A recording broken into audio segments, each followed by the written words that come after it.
कौन था वह राक्षस जिसका वध भगवान श्री राम ने नहीं बल्कि माता सीता ने किया था? दोस्तों, आइए इस रोचक कथा के बारे में जानें। रावण के मृत्यु के बाद प्रभु श्री राम रावण के छोटे भाई विभीषण को लंका का सारा राजपाट सौंपकर अयोध्या लौट आए और स्वयं अयोध्या का राजपाट चलाने लगे। एक दिन जब प्रभु श्री राम अपनी राजसभा में बैठे थे, उसी समय अचानक लंका के राजा विभीषण भी राजसभा में पहुंच गए। सभा में पहुंचते ही विभीषण प्रभु श्री राम से गुहार लगाकर कहने लगे कि हे प्रभु, मेरी रक्षा कीजिए। लंका में कुंभकर्ण का पुत्र मूलकासुर आफत मचा रखा है। विभीषण ने प्रभु श्री राम को बताया कि कुंभकर्ण का यह मूलकासुर नामक पुत्र असल में मूल नक्षत्र में पैदा हुआ था, जिसकी वजह से कुंभकर्ण ने इसे जंगल में फेंकवा दिया था। जंगल में फेंके जाने पर इसका पालन पोषण मधुमक्खियों ने किया था। मूलकासुर बड़ा होकर ब्रह्मा जी की घोर तपस्या किया।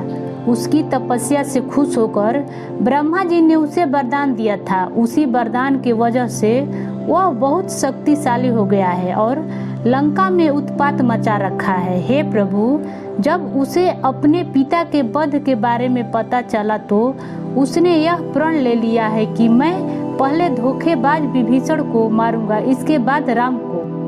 विभीषण की बात सुनकर प्रभु श्री राम ने हनुमान और लक्ष्मण को सेना लेकर लंका भेज दिया। इधर जैसे ही मूलकासुर को राम की सेना की आने की बात पता चली तो वह भी अपनी सेना के साथ लंका से बाहर आ गया। दोनों सेनाओं के बीच करीब 7 दिनों तक घोर युद्ध चलता रहा, लेकिन मूलकासुर अकेले ही श्री राम के सेना पर भारी पड़ रहा था। इधर प्रभु श्री राम जब अपने मंत्री सहित लंका पहुँचे तो उन्हें भी युद्ध के बारे में पता चला, जिससे वे चिंतित हो गए। उसी समय ब्रह्मा जी भी वहां आ गए और प्रभु श्री राम से कहने लगे कि हे भगवान, इसे मैंने स्त्री के हाथों से मारने का वरदान दिया है, इसलिए आप सीता को यहाँ बुलाकर उनसे ही इसका वध करवाइए। ब्रह्मा जी की बात सुनकर प्रभु श्री राम ने हनुमान जी को अयोध्या भेजकर माँ सीता को लंका बुलवाया। लंका पहुँचने पर प्रभु श्री राम ने माता सीता को मूलकासुर के बारे में पूरी बात बताई। प्रभु श्री राम के बात सुनकर माँ सीता को क्रोध आ गया। क्रोध में ही उनके शरीर से एक तामसी शक्ति निकल पड़ी। यह शक्ति सीता की छाया में चंडी का रूप धारण कर लिया और लंका की तरफ चल पड़ी। इधर प्रभु श्री राम का इशारा पाकर बानर सेना मूलकासुर की तांत्रिक क्रियाओं का तहस नहस करने लगे, जिस पर मूलकासुर क्रोध में अपनी तांत्रिक क्रियाओं को छोड़कर बानरों को खाने के लिए उसके पीछे दौड़ पड़ा। बानरों के पीछे दौड़ते दौड़ते वह युद्ध के मैदान तक पहुंच गया।